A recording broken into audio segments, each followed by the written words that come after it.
Hey everyone! So you might notice something different, very, very different.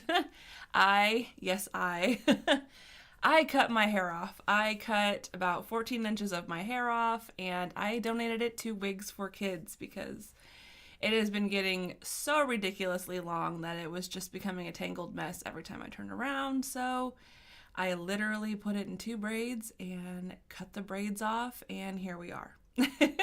So yes, I have very short hair now, but it is quite relieving. I can, like take a quick shower and wash my hair, and it goes by really fast instead of having to sit there and like soap up this rope of hair. So, yay! I'm really enjoying it. But yes, I know it's kind of one of those like, whoa, all of a sudden your hair's short, and it's kind of shocking. But yep, it is. And how was your guys like last couple?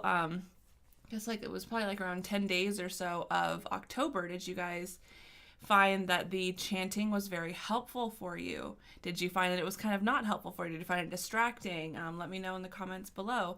Also, let me know how your guys' Samhain went. Your All Hallows Eve, your All Hallows Day, your Halloween.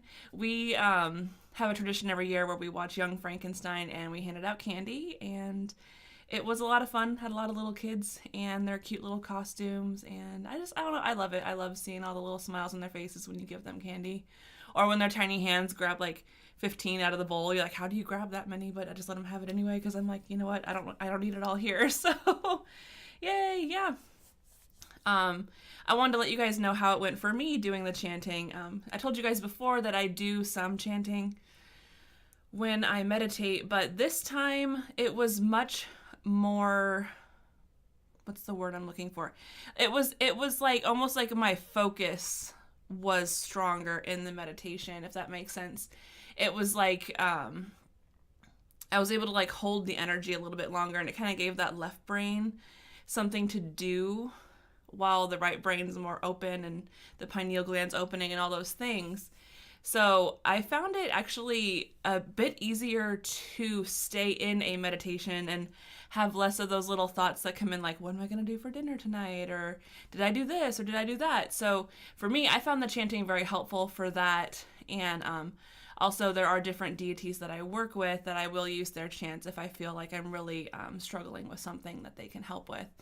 So if you have guides that you work with, different deities that you work with, do not be afraid to just call out to them and be like, I need help. So, especially because I want to tell you guys that this month of November here is going to be about grief and forgiveness. And I know that this time of year is very, very difficult for many people. There's a lot of holidays. You wind up kind of missing those people that you love.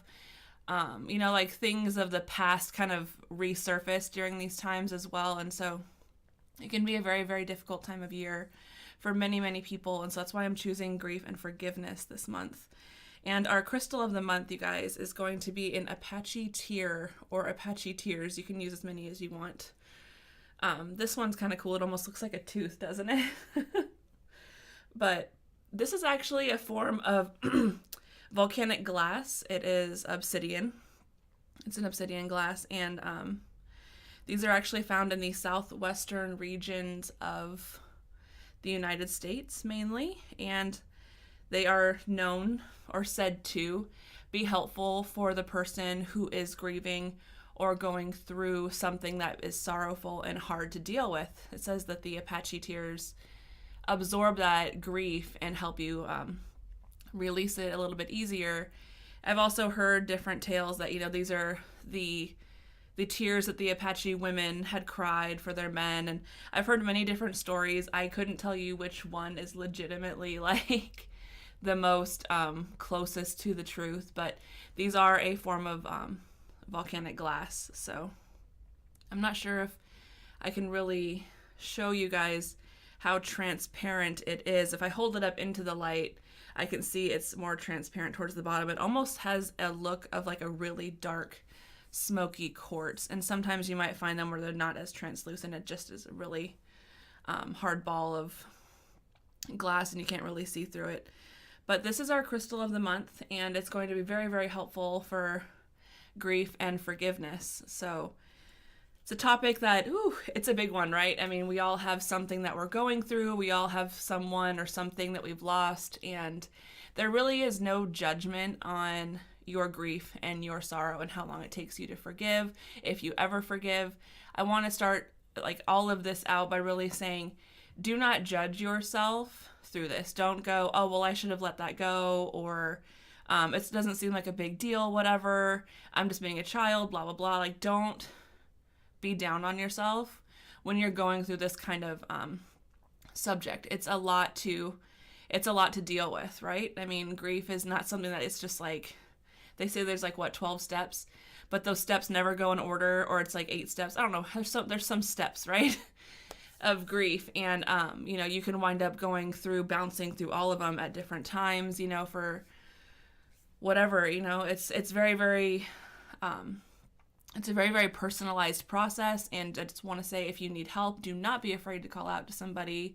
Do not be afraid to ask for help. Do not be afraid to call for a shoulder to cry on or anything like that, because we all deal with this. No one is exempt from dealing with grief in some way. And we all have to work with forgiveness, even if it's just for ourselves, even if we have to forgive someone else and we'll never tell them, but we have to forgive them within ourselves so that we can let go of that burden, we can let go of that chain. So this is a month of really examining where we are holding on to our grief, where we can give forgiveness, and moving on from there. So I wanted to say, I was listening to a band called Tonic this morning, and I'm sure some of you know who Tonic is. And there's a part of a song where he says, I want to roll my darkness into 1,000,000 suns. I want to find forgiveness before the pain is done. And I want to hear I'm sorry. So, I was thinking like, that's really, really powerful. And that actually really speaks a lot to what we are going to be talking about and working through this month. And again, you guys, don't judge yourself through it. Just feel it, work through it, release it, let it go. You're not bad or terrible for holding on to grief or for having to go through these feelings. We all do. You're not alone in it, okay? And this first week, you guys, we're actually going to look at where we hold on to grief. So these are places in our body, energetically, in our emotional body, where we hold on to grief. Where are we holding on to that grief? And I want to say that, a very, very common place for us to hold on to grief is obviously in our heart chakra. Some people will actually feel it in their lungs. It's almost like they have just buckets of tears in their lungs that they just can't fully cry out, or they want to. So just take some time this week, journal in your journal about where you feel that you may be holding on to grief, or just writing about the grief that you may be feeling. If you're frustrated at somebody, whatever it is, like this week, just don't judge yourself and really just be cathartic about it in your journal. Let it all out, let it all go.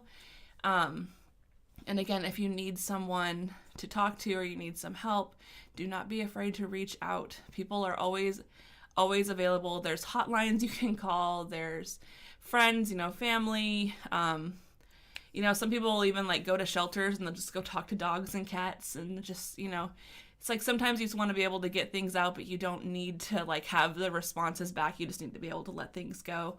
And that's really helpful too if you want to go out in nature and go for a nature walk and just kind of seems like you're talking to yourself, but you're expressing everything, you're letting it all out. So that is this week's subject, you guys. I am so grateful you are here, and I look forward to going through this month with you. I know for myself, grief is a thing that I'm still dealing with over many losses in my life. So it's not an easy subject, but it's something that for all of us to roll our darkness into those 1,000,000 suns, to let that energy go and to be free and peaceful from it, we have to work through it. The only way out is to work through it. So, all right, that's my start for this month and everything I have to say for now, and I will talk to you guys next week. Do not be afraid to reach out to me. You can leave comments below.